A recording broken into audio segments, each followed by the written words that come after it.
It is a race against time to save history. Some people in the Rock County town of Turtle are pushing to keep a last-of-its-kind bridge. The Wisconsin Bridge and Iron Company built the Lathers Road Bridge in 1887 to connect North and South Turtleville. Since August of 2022, concrete barricades have closed off both sides, preventing anything larger than a person from crossing. Mark Finnegan is pushing to preserve the crumbling bridge, which has been on the National Register of Historic Places since 1977.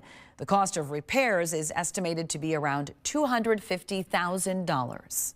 To put a two-lane concrete bridge in here that essentially is going to become a bypass off of westbound I-90. I just think it serves its purpose better here as being a bicycle walk bridge.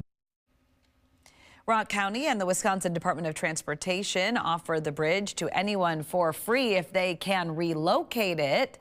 Thresherman Park in Edgerton has expressed interest.